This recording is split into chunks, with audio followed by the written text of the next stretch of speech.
looks like you guys are raring to go. So let's officially kick off our Maxi Life webinar series.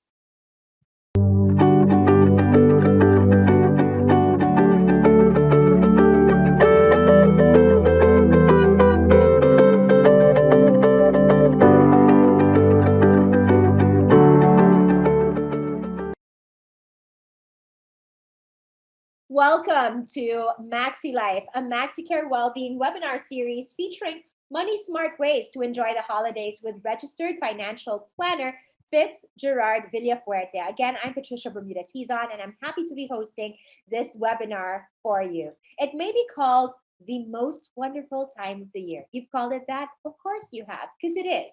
But it can also be filled with excessive holiday spending, right?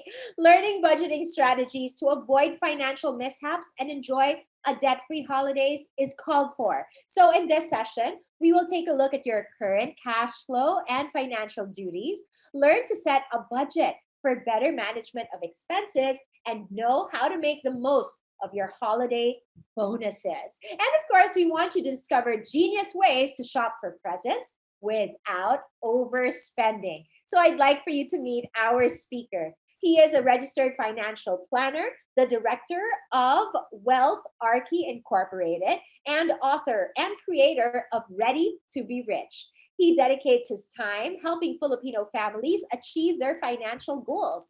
His award-winning blog, Ready to be Rich, provides must-know tips about business, investments, and personal finance. So I'm looking forward to having Mr. Fitz Villafuerte. Hey, Fitz. Hello and good afternoon.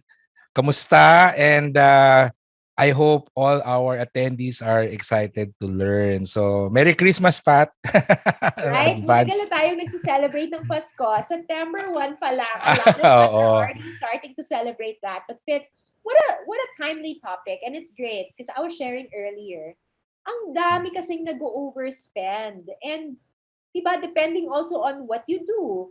Ilan yung kasama mo sa office, ilan ang tao sa bahay, your social circles. Even though it's pandemic, meron pa rin tayong parang feeling natin obligation. So I'm looking forward to sharing, to knowing about what you would present so we can be smarter and more responsible in our holiday spending.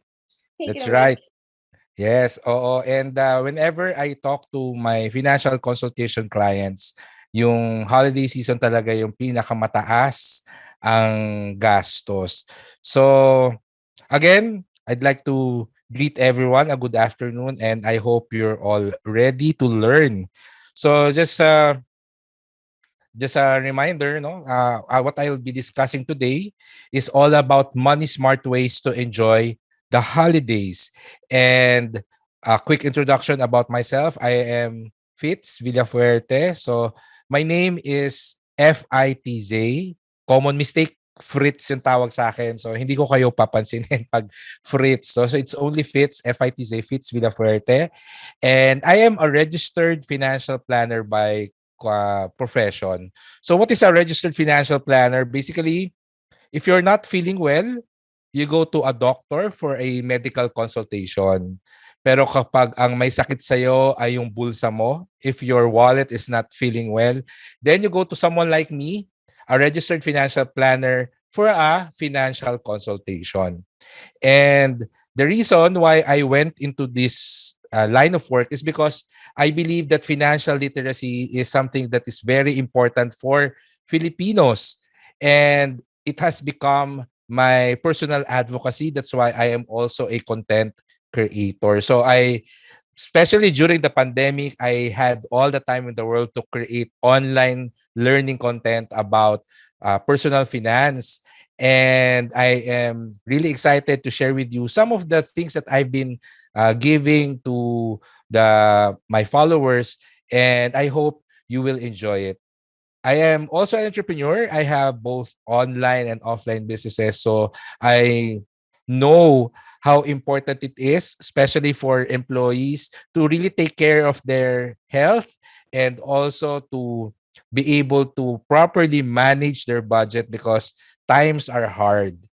But even though we are in the middle of the pandemic, there's no reason for us to enjoy the holidays, especially since I know we all miss our friends and our loved ones.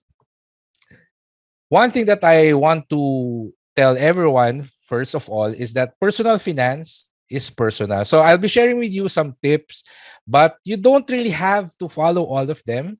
What I would encourage you to do is to pick out the things that resonate with you, take note of that, and apply that. Because even if you just follow one tip and it helps you save a little bit of money, that is still money saved that you can use for an emergency or to invest for your future.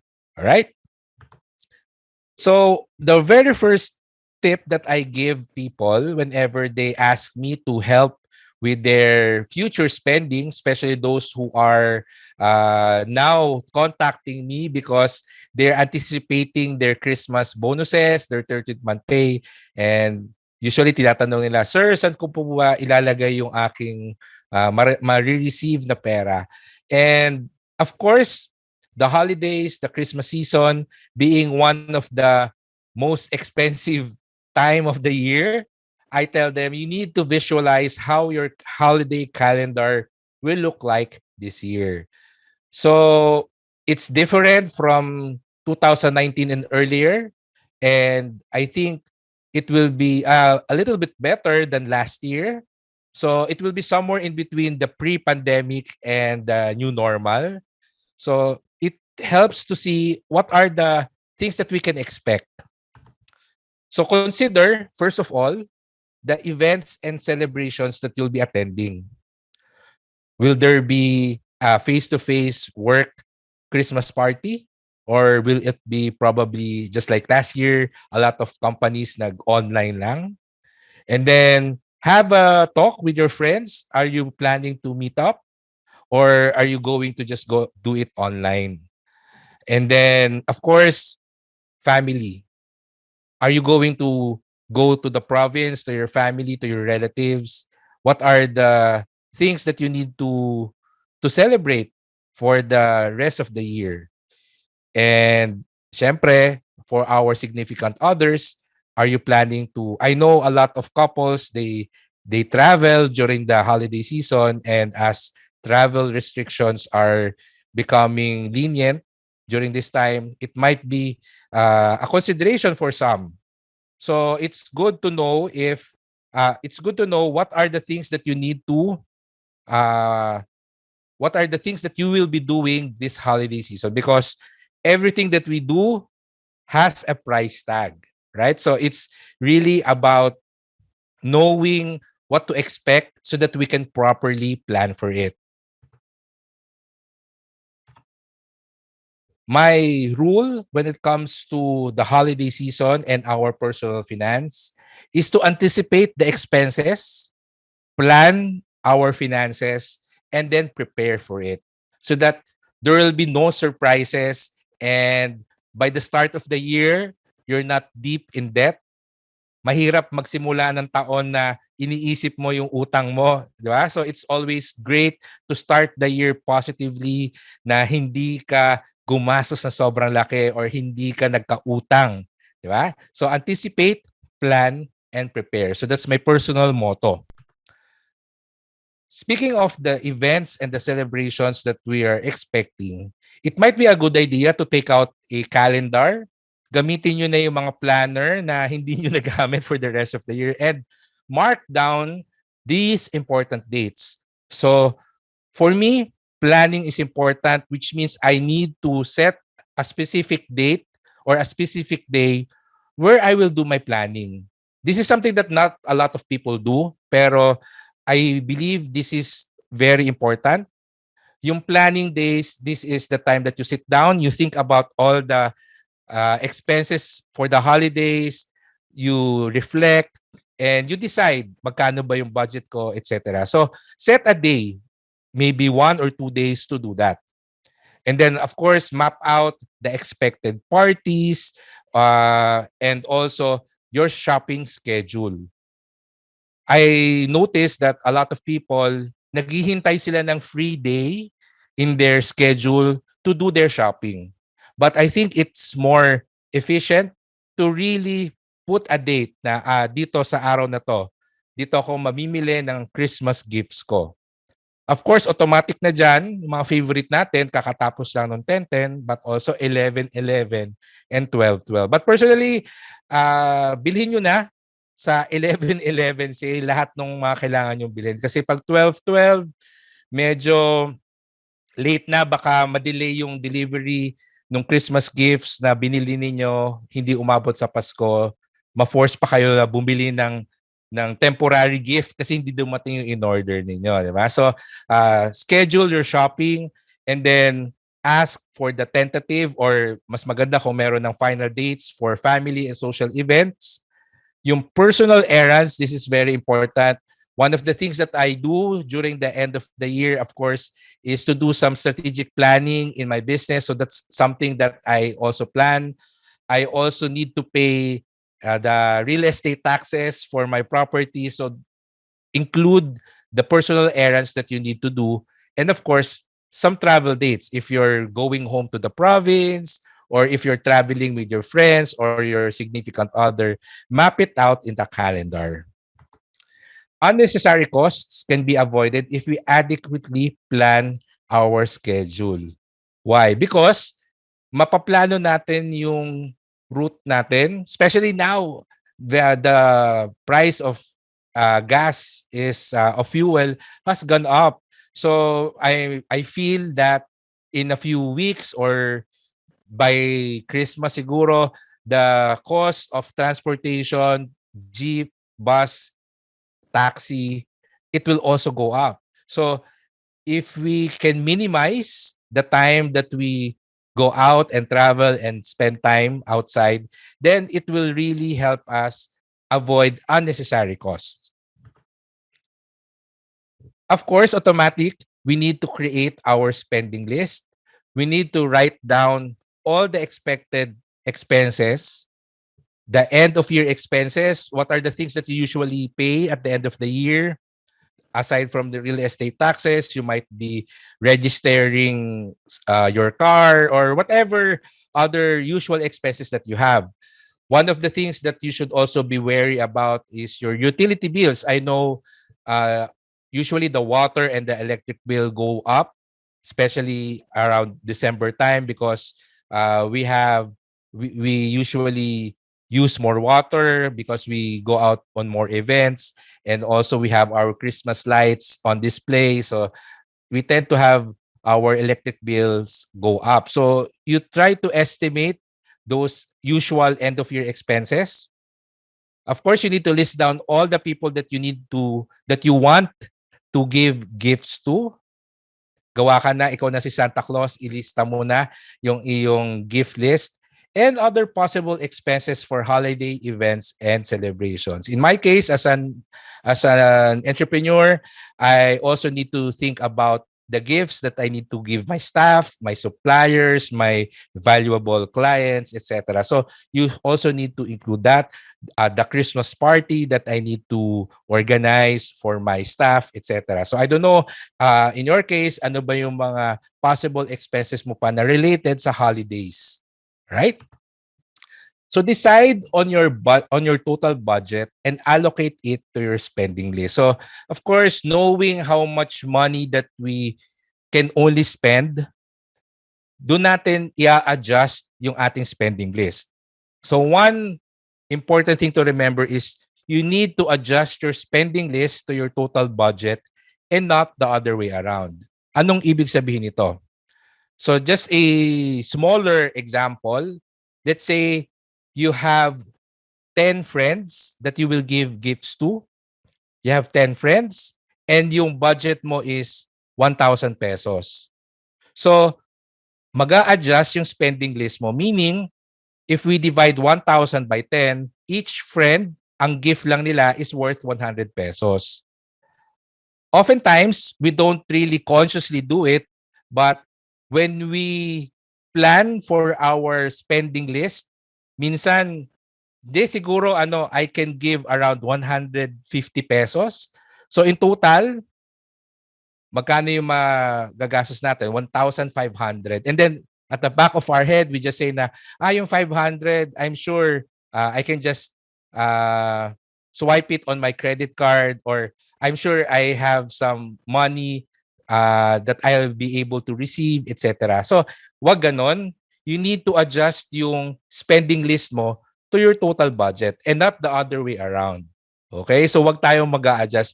Once we've decided na hanggang dito lang ang gagastusin natin, be firm with yourself, commit to it para hindi tayo magkakaroon ng financial problems after the holidays.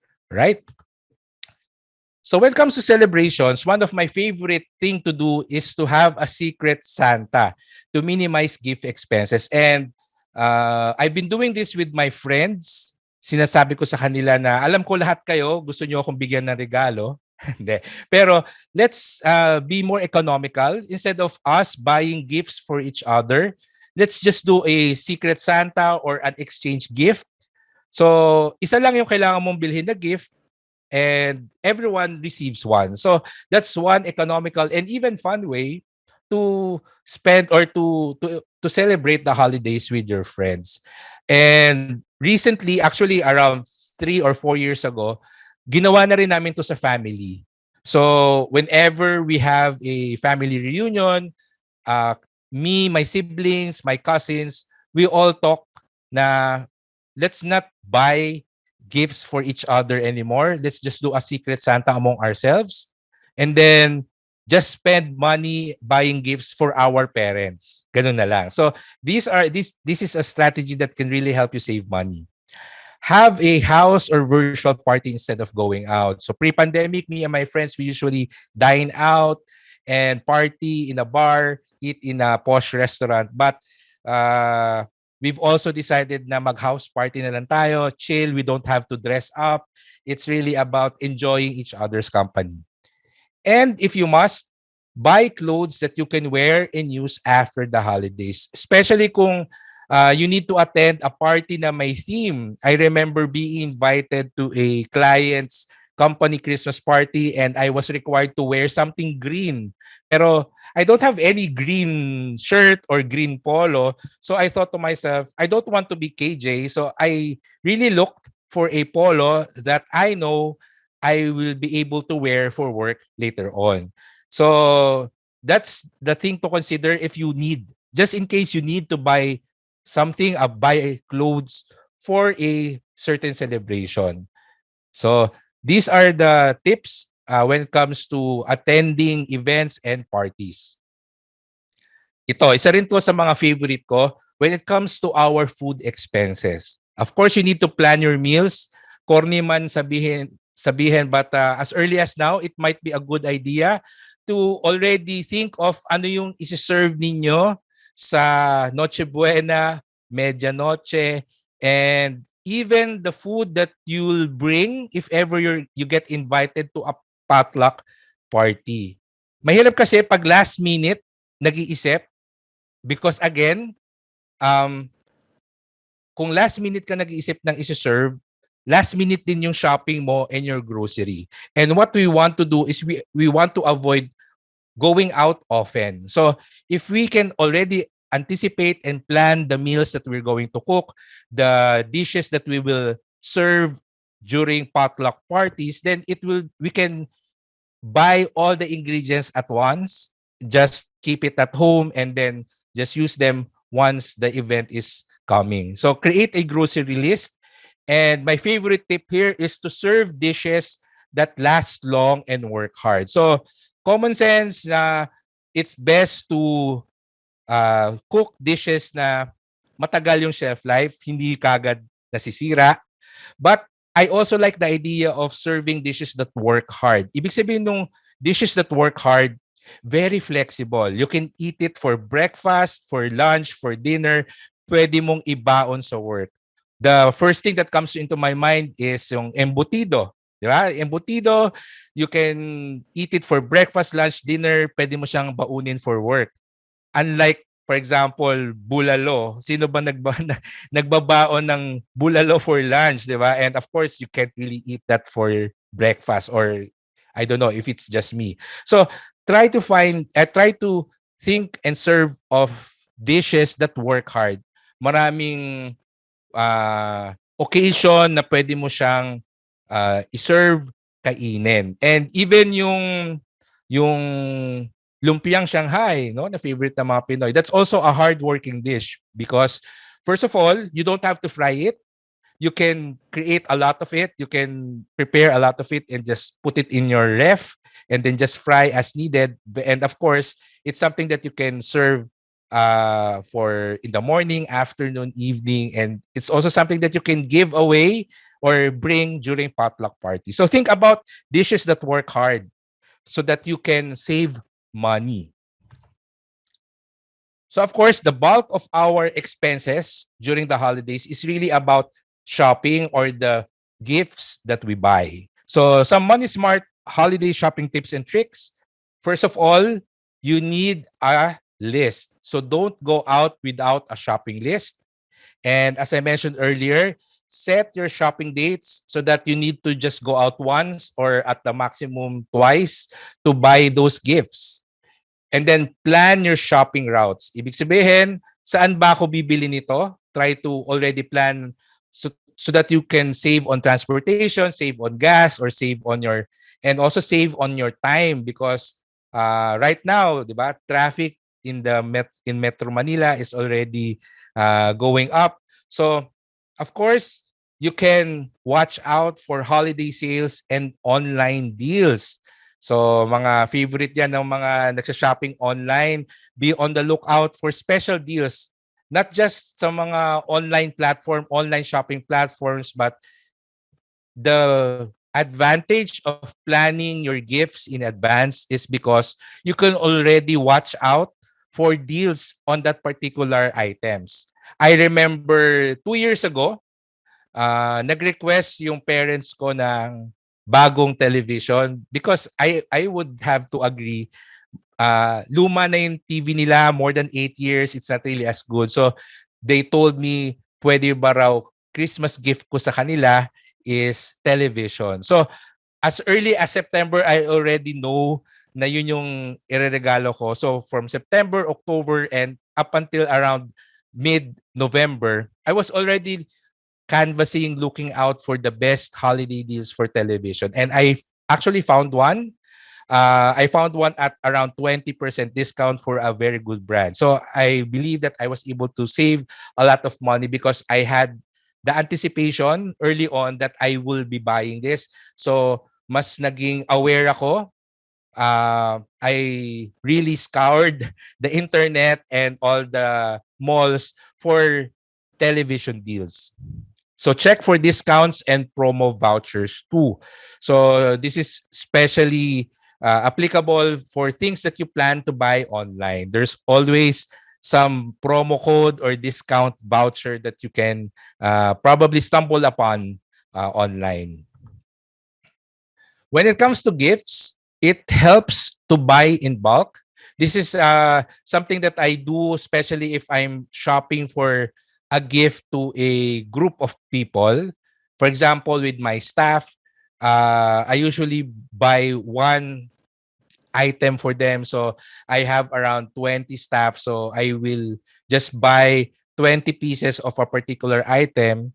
So since I'm buying that item in bulk, I can actually ask the supplier for some discount because I'm buying a lot of items. Of course, it is also an option to make your own gifts. I have a friend who's an excellent baker, and yung isang batch ng brownies niya that would produce around 60 pieces of brownies. Ang ginagawa niya, nire-repack na lang niya into 6 pieces. So that's 10 gifts that she gives away to us, kami mga magkakaibigan. Yun yung regalo niya usually sa amin pag Christmas. So I asked her, if you don't mind, magkano yung gastos mo dun sa isang brownie na recipe batch mo? Sabi niya sa akin, around 400 pesos. Sabi ko, what? So our gifts technically would just cost around 40, 45 pesos. And that's 6 pieces of brownies that are actually yummy and very delicious, no? So imagine if she would buy brownies outside, diba? That would easily cost around 100 pesos, 80 pesos. So she was able to save money on that because she knows how to make her own gifts, especially food. No, so very convenient to give away food as a gift, especially if you know how to bake or how to cook. This is a bit controversial. Consider regifting, especially in my case that I get gifts from clients, from suppliers, that things that I don't really need. So sometimes I regift them. So we'll discuss more about regifting later. One thing that I want to emphasize when it comes to gifts is that it's important to focus on utility and not novelty. Anong ibig sabihin nito? It's better to give away gifts na magagamit nung makaka-receive. Because if you look around your house, I'm very sure there are things there that you don't even use that are there just for display. So in my case, I really like giving away gifts that have utility, yung nagagamit. Meron akong kaibigan, very meticulous when it comes to the home decorations. Meron siyang color scheme dun sa kanyang condominium, and I know na I cannot just give her a mug or a photo frame or something that is quote unquote useless because uh decorating her home, her unit is something that she enjoys. So if I were to give her a gift, I would have to choose something that she would use or something that she would value. And sometimes gifts that have utility can be something that is consumable. So that's why obvious naman siguro, I like receiving food as gifts. But that's actually a good gift because aside from being consumable, being something that they can enjoy, hindi rin siya, it doesn't end up as clutter at home. Di ba? Okay lang. Kasi every year naman, you can give gifts. So, food is okay or anything that's consumable. Of course, another consumable gift are gift cards. So, it's okay to give cash, pero just to be a little bit creative and it will be more thoughtful if you can give it in the form of a gift card. I have a friend who really likes reading. So instead of me trying to think, ano bang magandang librong ireregalo sa kanya, I'll just buy gift certificates from a bookstore and he can just use the GC to buy the book that he wants, the novel that he wants. So gift cards are great because they have the same perceived value for both the giver and the receiver. And mayroong picture dyan, yung shop.maxicare.com.ph. Of course, Maxicare has prepaid health cards that I personally think is a great gift. So not only are they very useful, but they actually have a greater value than they have a greater perceived value than their price tag. So uh, I asked permission from Maxicare na i-flex ko yung aking Maxicare Prima card yan. So I actually have a Maxicare Prima card and an e-ready, no? Maxicare e-ready. These are actually mine and I'm thinking of actually giving away yung Maxicare e-ready cards ko to my staff because I know this will be something that's useful for them. So inisip ko ito na lang siguro yung one of my aside from the Noche Buena package, I'm thinking of giving them yung Maxicare e-ready na prepaid health card. If you have friends na freelancers and business owners, especially freelancers and professionals, they don't really have a company HMO. So I'm very sure they'll appreciate getting a prepaid health card from Maxicare. So yun yung aking personal opinion about that. No? So giveaway gift cards, it's a creative way of giving cash, but also the perceived value of your gift will always be equal or even greater than the actual price tag. No? So as I mentioned earlier, I want to also discuss yung subtle art of regifting. So giving away something that you receive as gift to another person. Nagre-recycle, no? Yun yung another term for that. Nagre-recycle ng gift. So the first thing that you need to consider if you want to regift is, are you okay with it? So this is not for everyone. If you feel like you'll have guilty feelings about it, kung magigilty ka, okay lang na hindi gawin. But if it's okay with you, then go ahead. Of course, the thing that you need, the gift that you can give away or that you can regift or recycle are gifts that are unopened and unused.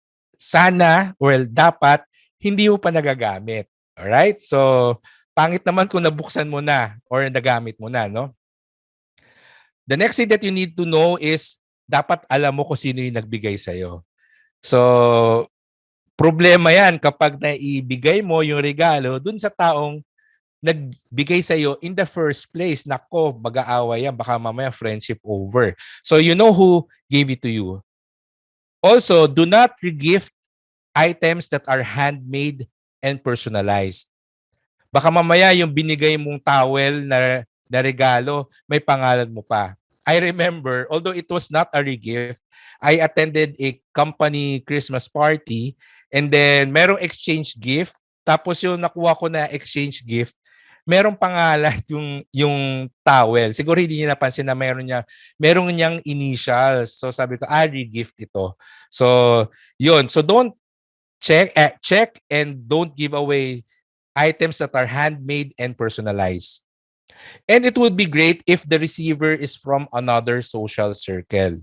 So, for example, some of the gifts that I receive from my clients, yun yung binibigay ko sa sa ibang supplier or sometimes sa ibang circle of friends ko. So, hindi magkakilala yung nagbigay at saka yung tatanggap. So, make sure of that.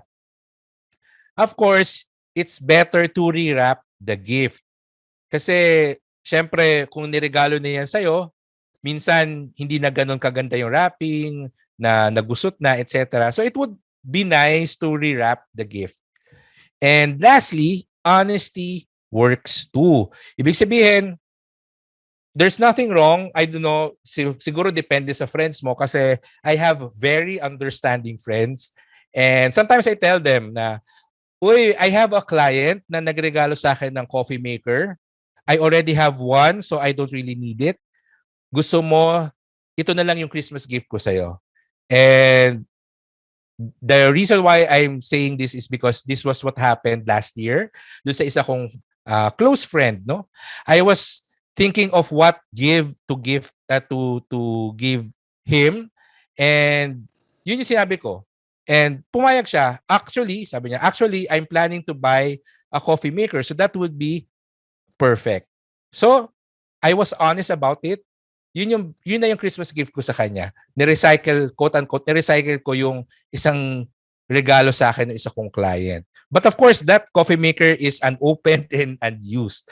And sometimes when you unwrap the gift, you can right then and there decide if it's something that you'll use or if it's something that you can save as a regift later.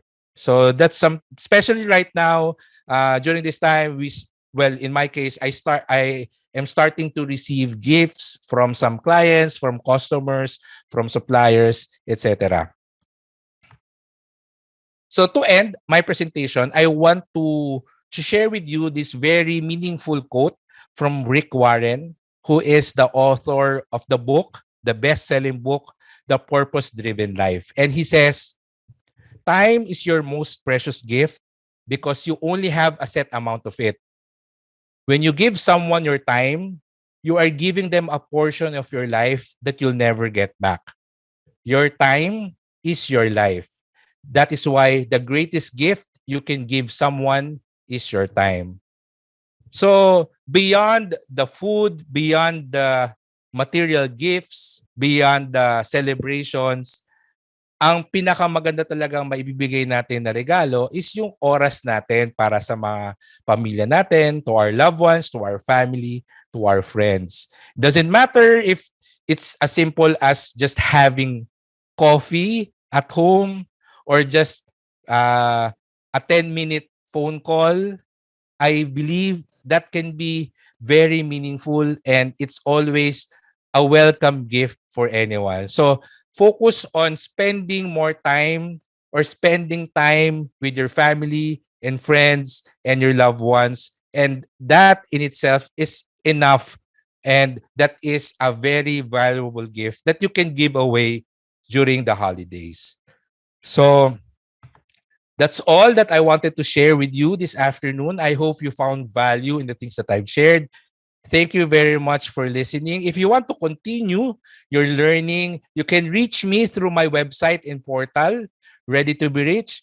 The URL is at readytoberich.com, and you can find on that website the links going to my Facebook, going to my Instagram, going to my podcast, going to my TikTok. Ayan. So all of the links that you need to know to contact me will be in that website, readytoberich.com. So again, thank you very much. And I'm looking forward to your questions. Good afternoon again. But we have one question here. What are the effective saving techniques that we can do if we want to buy an expensive gift for a loved one, like a gadget? And to be honest with you, I can't believe my 14-year-old is asking me for an iPhone. So he doesn't have a phone kasi. He's never had. And I don't think it's necessary. And I'm not gonna buy it for him, but just in case someone here has a loved one and they want to buy an expensive gift, how do we save up for that? Well, you have to first know how much the item is, and then check how much time do you have left. So, just a quick and simple illustration, if you're buying something that's worth 9,000, so it's now October, so you basically have 3 more months, well, two, October to November, then November to December. So that means that 9,000 peso item, you have to save 4,500 pesos per month. So you now go to your cash flow, study your expenses, and find ways on how you can minimize your spending so that you'll be able to save that much. One of the saving strategies that I do is whenever my income arrives or my salary arrives, I already set aside an amount for my savings, and then Yeah. I spend what's left for my expenses. So when they receive their salary, their income, their Christmas bonus or 13-month pay, if you have already written down all the gifts that you want to buy and even put a price tag on them, then it will be easier for you to set aside that amount. So it's considering that amount of time left. That's why the earlier that you plan, the easier will it be for you because you have more time to save up for it. But immediately taking away a portion of your income towards that gift or towards your holiday spending would be a very good way to ensure that you'll have the money to buy the gift later on. Kasi sometimes when we love that person, right? Sometimes we sacrifice more than just our time. We sacrifice our wallets and our budgets. And our reasoning is, mahal ko naman siya eh. Yeah. And sometimes you can even talk to their loved one and say na pwede bang sa January ko na lang ibigay so that I have more time to save. I don't find anything wrong with that. So they're still receiving the gift that they want, di ba? Or the gift that you want to give them. It's just a little bit delayed. I don't think there's anything wrong with that. So try to also ask. That is really a money smart way. And that's what we keep discussing here. Now we go to our second question. What do you think are holiday habits when it comes to money that are totally unnecessary? Like, is it okay to give gifts to everyone in the office? I know you talked about having a secret Santa, pero siguro sa atin, hindi talaga mawala that habit of wanting to please or gift everyone that you come in contact with, especially in the office. When it comes to office mates, my personal rule back then was uh, if I will give gifts, I only give gifts to those that are really close to me, but I don't give an expensive gift so that the people or my office mates, my colleagues who didn't receive a gift from me won't feel that jealous. Diba? I'm sure there's a dynamic in your office na alam naman kung sino yung magkakaibigan talaga, yung mga close. So, just give gifts to the people that you are close to. Don't feel guilty that you don't have a gift for everyone. But to avoid that unnecessary jealousy, try to give a gift na mura lang, that is reasonable. And then, again, another alternative is instead of giving a gift, just give them your time, meaning ask them out for dinner, di ba? Libre ko yung dinner. This is my Christmas gift to you. Especially in the office, in my office, sometimes I take some of the best employees out for dinner, for a Christmas dinner. So parang yun na lang yung extra gift ko sa kanila for being the best performing staff. And then I have the generic gift to everyone. So personal finance is personal. I guess it really depends in your situation, but that was what I did back then when I was still an employee in the corporate world. I just give a reasonable and a very small gift to my favorite workmates so that it won't harbor any jealousy from those who didn't receive any. Nice. I want to connect it to that and the earlier question about the loved one, because there's a question here. If the recipient of the gift expects an expensive gift, maybe this is more for husband wife. I don't know, but what could be the strategy in making the person happy while staying on budget? So let's say the like the number that you were playing with earlier, 9,000, but you really only have a budget of 3. How do you now approach that? Sometimes it helps to be honest. You can definitely tell them that this is something that is not within my budget. Is there something that I can give you that is within my price range? So Hmm. that's the first step. You can probably ask, and then you can tell them, I want to give this gift to you, but realistically, I can buy it in January or February. Will that be okay? So try to see if there's a compromise that you can arrive at. But personally, I believe that if they kung if they take it badly, kung sumama yung loob nila, I don't think it's a healthy relationship. There might be something else that you need to take care of, especially if this is your spouse or something, di ba, a significant other. So be honest, talk about your financial situation. Try to see if you can arrive at a middle ground na a more affordable gift or extending the date. But yeah, I'm very sure it's really the thought that counts, and Right. they will appreciate that. That's true. It's really important to have those types of conversations if they're really that intimate and close with you, right? That's great, Fitz. I love that. There's a question here. If you receive a bonus, is there a percentage, an amount or percentage to spend for gifts, especially for the holidays? So you talked about planning your spending, but what if you receive that bonus? Do you subscribe also to the percentages? You use 50% on needs, this percent on wants. How does that work when it comes to the holidays? Yeah, to be honest, I am not really a follower of the percentages. As a registered financial planner, I really focus more on what are your needs right now and what are your needs in the coming months. So probably up until January or February, what are the necessary expenses that you have? And then once you have covered all of that, you have a budget set aside for those necessary expenses.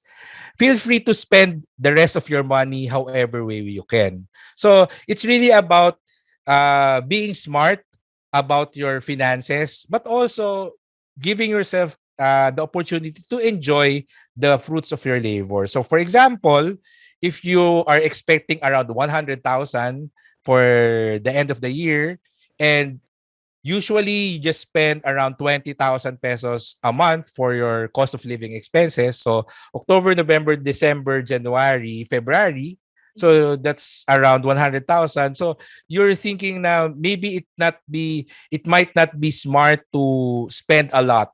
But if you're expecting around 150,000. So that's you have around 50,000 pesos buffer that you can now use for your holiday celebration. So I'm more of the actual numbers rather than the percentage. So it's really important to write down the exact amount or the uh, good estimate of the expenses that you're expecting. So I usually plan up until January for my necessary expenses. Then once I have all of that covered, anything in excess that I get, that's something that I can definitely use for the holiday celebrations. I like that. And that really addresses this question on having debt. How do you set a great budget plan for someone who has a lot of debt? Um, but shouldn't it be to address your debt first? Of course, I also believe that you need to pay off your debts, and the holiday season is a great way to do that, a great opportunity because you have your 13th month pay, your Christmas bonus, etc. to pay for your debts, which means any extra money that you receive during the holidays, you can definitely allocate to paying off your debts and your regular income, then that's something that you can budget for so that you still have a little bit of money for the holiday celebrations. And again, it doesn't have to be really big. Sometimes I have a friend who was trying to save some money.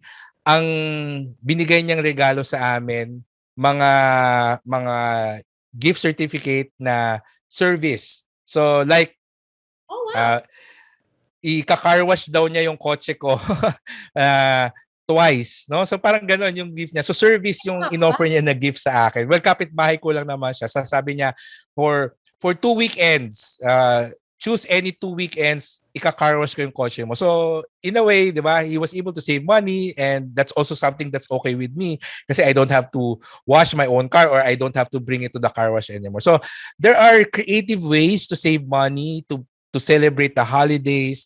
And again, be honest with your family, your loved ones, with your friends about your financial situation. There's no shame in admitting that you're having some financial difficulties, and uh, spending time with them is always, for me, the best gift that you can give them because that's something more valuable than any material thing that you can give. So, yes, pay off your debts. Use the extra money that you'll receive during this time to pay them off, or at least to really uh, pay off a large chunk of it so that it will be easier for you next year. Yeah. I like how this attendee is asking a question that is very forward thinking. So, if we do have holiday savings, and he's asking for tips, and I think you've continuously given a lot of holiday saving tips, but how will you now invest and grow the money that you got to save during the season? And I love that because it's a gift for themselves. And like I said, it could be a gift that keeps on giving, right?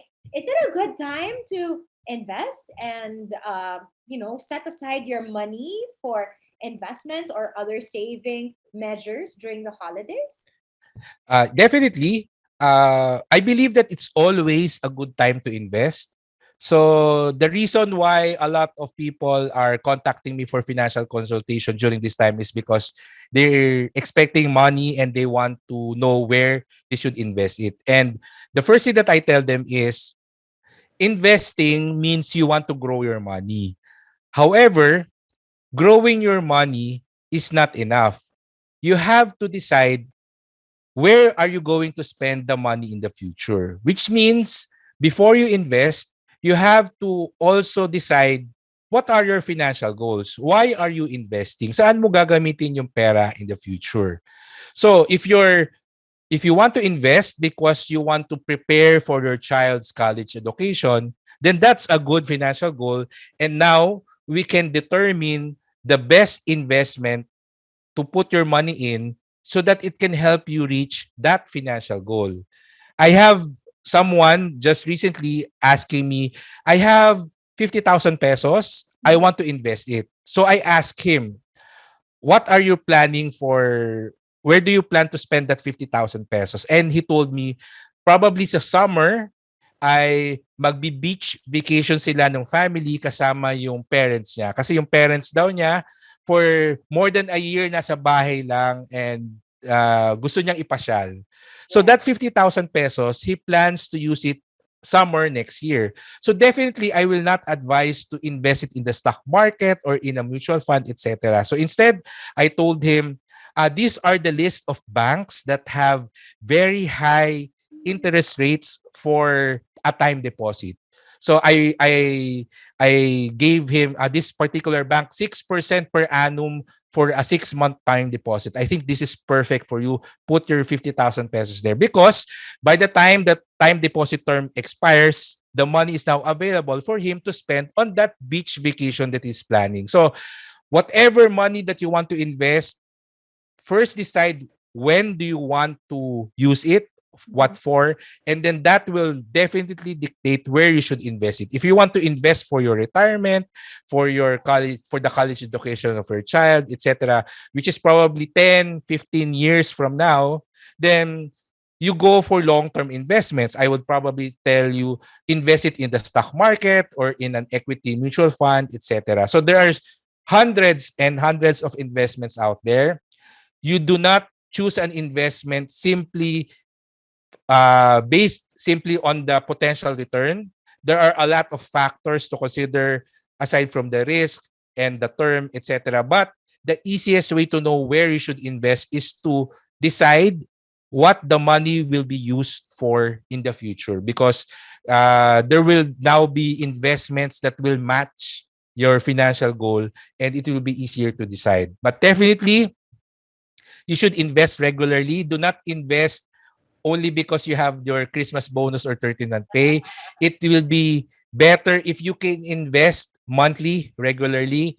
Right now, there are a lot of investments that you can do for as low as 1,000 pesos. Mhm. There's actually an investment you can start at 50 pesos. Di ba? 50 pesos you can already invest in a mutual fund, in an investment fund.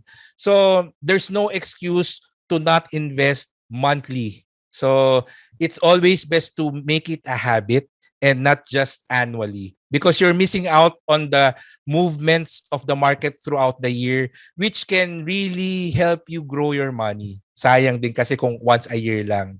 No? So You just gave me a great idea for a gift, right? Apart from that, the maxi care, which I think is a great idea, and I really was looking forward to giving our household help for their families, something like that. But also that investment, because sometimes you really the gift that you want is to get someone started. So that might be a great gift. Look, I'll look for those, Fritz. Thanks so much for the tip. Now, before we go back to the actual gifts, there's an interesting question here, and it's someone who will retire for the holidays. What if they're retiring during the holiday season? What advice would you give for someone who's retiring at that time? I think your advice would be, hey, this is not the time for you to give everybody gifts. well, if they're receiving like a 50 million pension fund, then definitely he has the budget to give away gifts. But uh, that same advice, you need to anticipate what will be your expenses, not just during the holidays, but for the next 2 to 3 years, because you're already retiring. It usually takes some time before you are able to really process all the retirement pay, set up your pension, etc. So allow yourself around 1 to 2 years to adjust on your finances. So it it's good to have an idea of what you want to do once you retire. I have clients who decide to go to the province. I have clients who suddenly they started their own business when they retire. So ask yourself, what do you want to do upon retirement? And then have an estimate of how much your expenses will be so that you can now check your retirement pay, the expected money that you're going to receive, the money that you have in your bank, the investments that you have, to set your necessary expenses for the next 1 or 2 years, and then anything in excess, that's something that you're now free to decide if you want to spend a portion of it for the holiday celebration, or do you want to spend some of it for some travel next year? So retired na siya, pwede na siya mag-travel probably next year when we can all ride airplanes again. So plan out. So I am a big fan of creating a plan. I am a planner. That's why I became a registered financial planner more than a financial advisor. So I like showing people that having a blueprint of the things that you need to do is really the best way to manage your finances. So going through the numbers, especially the things that you want to do. That's why I mentioned earlier, personal finance is personal. It's not just about asking an expert where's the best investment, but also asking yourself, what do I want to do with my money?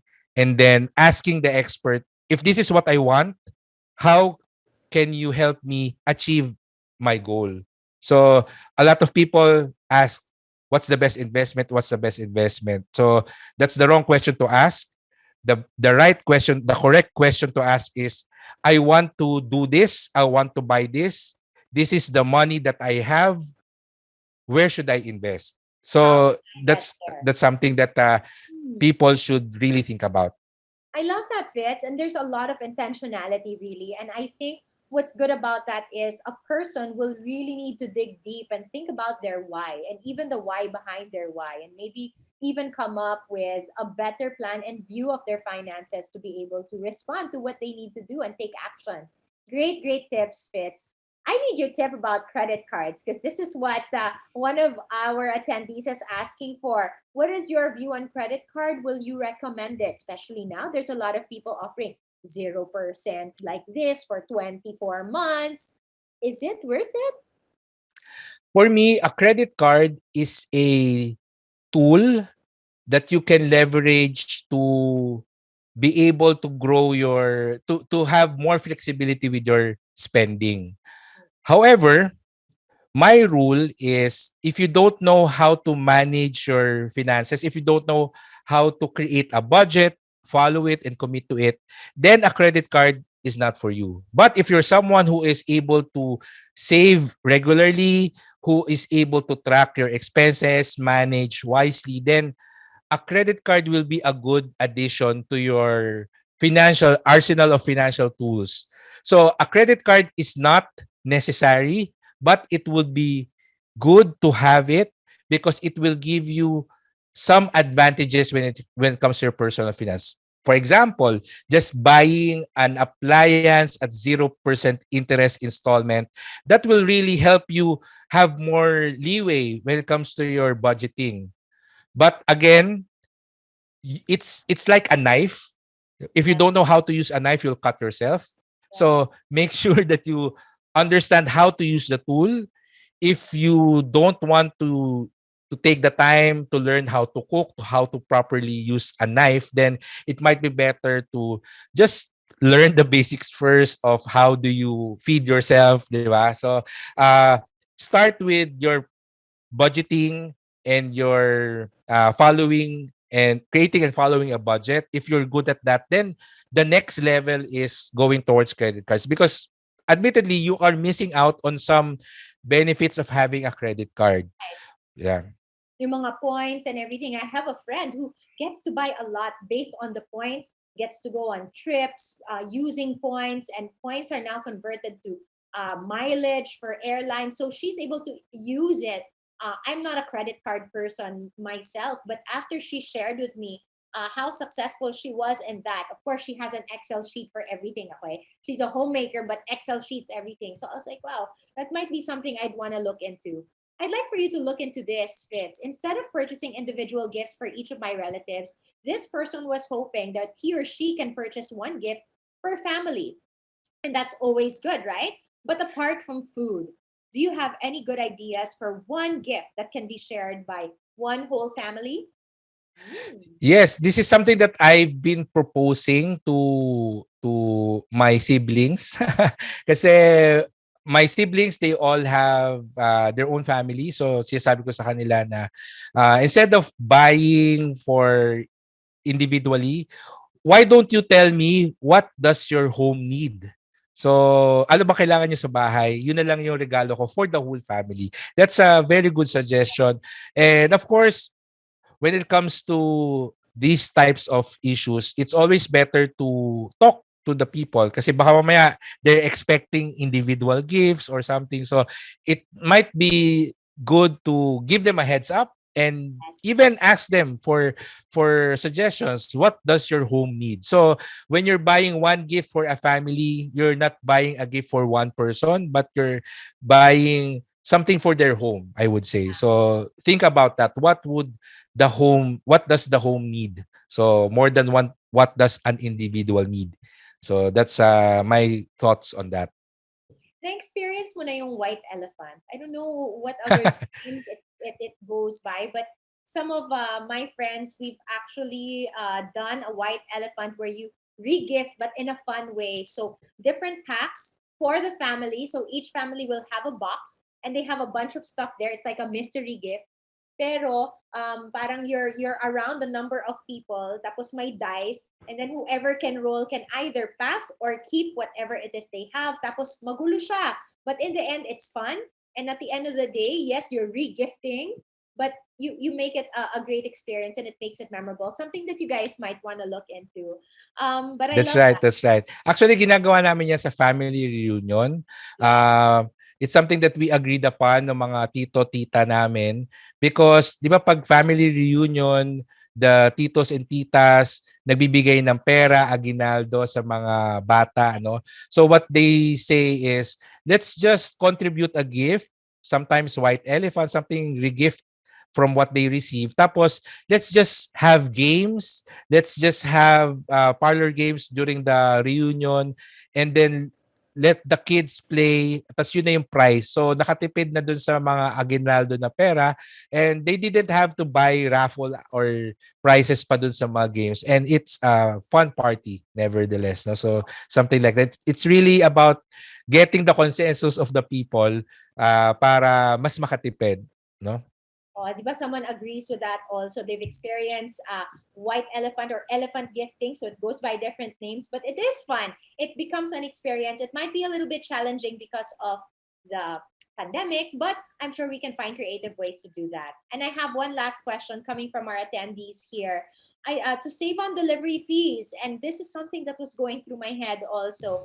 I'd like to ask, do you have any tips on affordable digital goods that can be gifted to your family and friends via email or online? What I did last year sa Christmas party namin ng company, since it's a virtual Christmas party, my first thought was to have food delivered to them. But instead, I just gave them uh, uh, a gift card na value for a food delivery service, and then I tell them just order whatever you want, use the gift card. So a lot of digital goods can be sent through text or email. So try to look at your favorite shopping apps or delivery apps and see. I'm 100% sure they have an option to buy a gift card that you can send through email or through text. So that was what I did. I told them, "Oh, this is I'm giving you 1,000 peso GC. You don't have to spend all of it, but at least order something so that when we have our virtual Christmas party, we're all eating." So ganun na lang. So and yeah, they enjoyed it. A lot of them they bought the basic meal, and but again, we enjoyed the time together. We just played trivia games during our company Christmas party online. And I'm thinking of doing something similar also this year and giving them again that food GC gift certificate. So, yeah, definitely. Amazing. I love those ideas. Someone nga may pahabol na question eh, what's an acceptable price range to give to coworkers, 100 to 300? You know, you can be really creative and you don't have to spend more than 100. I love that story of your friend making those baked goodies, and it Yes. was cost effective, but the part that she put in her sweat, not in the food that she gave you, but in a lot of effort, that actually has a lot more value to it. So I love stories like that. And I hope that with this pandemic, we can just focus more on really what matters. And that is spending time with people and really giving them gifts that will be useful instead of just excessively expensive that will try to impress them. So it's the heart. And I think that's one of the big takeaways that I have from your discussion. It's really all about your heart for those people. Fitz, can I ask for your final message?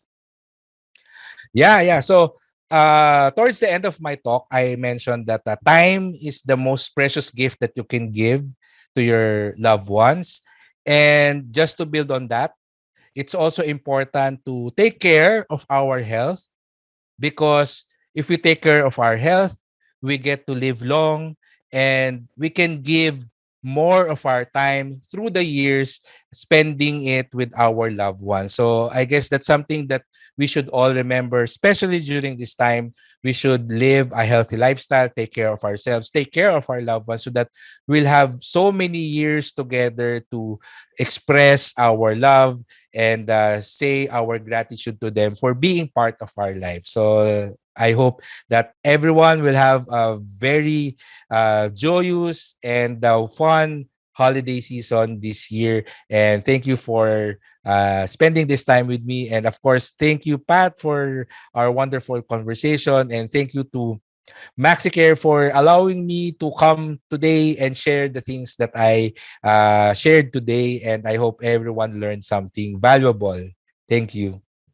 Well, it was a rich conversation, definitely. Thank you so much, Fitz, and I'll see you again. And of course, for all of those who are listening, I'm sure that you were just really happy to get all of those wonderful tips that we got from Fitz. These insights will surely help all of us so we can be mindful with our finances this coming holiday season, because this talk is really about money smart ways to enjoy the holidays. Now, for those of you who engaged during our activity earlier, I'm sure you're ready to find out if you are one of our winners who will win bookie vouchers for a premium account where you will get lots of free food and services. Maybe you can even gift it, right? When you get it. I don't know. It's up to you. But when you use that account, there are really great benefits. So here are our winners. Congratulations to JB Pasis, Raquel Ortiz Luis, and Rose Ann Retuya. Make sure that you guys send us your full name and contact number so we can let you know, an email address on the chat box so that we can let you know how you can claim your prize, and we can coordinate about that with the MaxiCare team. Congratulations to the three of you. Now, for those who didn't win, don't worry, guys. That was just our icebreaker game.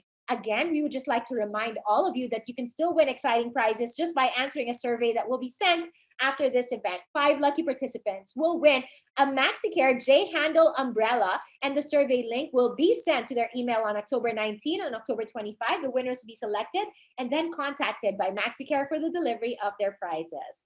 Now, before you guys go, we ask you for this gift, and that's additional time because we have some poll questions that we'd like for you to answer. Here are a few questions like this first one. Here is my first question. Before you guys go, just click on the answer that best suits you. Now that you have new knowledge about how to enjoy the holidays using money smart ways, are you ready to make those right decisions and to make the needed steps to live your best life? Yes or no?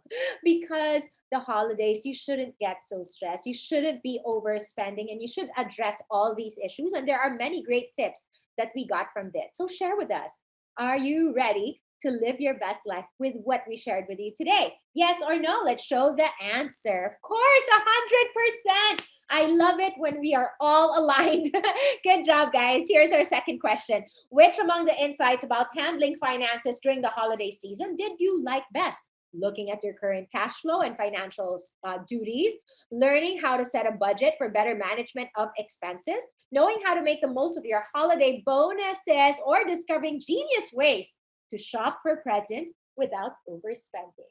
Ah, I mean, parang kung ako, check ko lahat yan. I really loved everything. But for you guys, we know that you loved all of these, but let's see here what really hit you guys the most. And it's learning how to set a budget for better management. And that really is Money, smart ways to enjoy the holidays. And our final question: which topics or activities would you like to see in our next Maxi Life webinar series? Taking care of your eyesight, emotional wellness, mental wellness, or work from home tips to avoid burnout? Are those fourth quarter reports really coming in? And it's hard, right? And getting ready for 2022. Are you guys getting burnt out? But which topics really are important for you? Let's show our poll results. And yes, a lot of people are looking for work from home tips to avoid burnout and also taking care of their eyes. We have been looking at the screen for quite some time now, aren't we? But before you guys go, thank you so much for answering our survey questions. Before you go, of course, I have another piece of great news that I wanted to share with all of you. And this is my gift. No, it's not mine, but it's MaxiCare's gift to you. They want you to meet your trusty companion in making better lifestyle choices, and that is the Activo app. Activo is a mobile app that is your all in one fitness trainer, dietitian, and life coach. Using this app, you can measure your physical activities, including your sleep, have healthier and nutritious choices from its wide range of recipes, and keep track of your body weight, blood glucose, HbA1c, lipids, and blood pressure all in one place with the statistics and self tracking modules. That's amazing. This mobile app is free to all MaxiCare members and their dependents. Right after this webinar, head on over to the App Store or the Google Play Store to download. And to download this for free, jot down or copy or take a photo of the exclusive unique code being shown on your screens right now. Yes, it's only for you guys. So make sure you copy that code. Can you guys see it? MXCPH 2021. You will need this when you register. That is a great gift. Now, if you guys enjoyed this experience, please do share it on your social media using the hashtag Live Your Best Life and hashtag MaxiCare Maxi Life Webinar. And you can also tag MaxiCare on their social media. For example, on their Facebook, it's at MaxiCare Healthcare Corp. Their IG is at MaxiCare Healthcare. Their health and wellness IG is also MaxiCare Health and Wellness. Please do follow and tag. And of course, please don't forget to subscribe to their YouTube channel for such great content they have there. It's MaxiCare Healthcare Corporation. That's the name of the channel. To learn more about MaxiCare's products, please do visit www.shop.maxicare.com.ph, or you can send a message through their FB Messenger. If you have questions about this webinar series, you may also send an email to maxicare.webinar@maxicare.com.ph. Can I see you guys again on the next webinar? Can we make that a date for all of us? It's on November 12th at 5 p.m. again. And it's all about how to manage work stress and demotivation to be your best self at work. Wow. Well, that ends our event for today. I'm looking forward already to our next topic and learning alongside with all of you. Thank you for being with us here. We hope that you enjoyed it and you were able to take away money smart ways to enjoy the holidays and other meaningful information. Thanks again, everyone. Have a great evening. And do remember that with MaxiCare, you can all live your best life. Take care.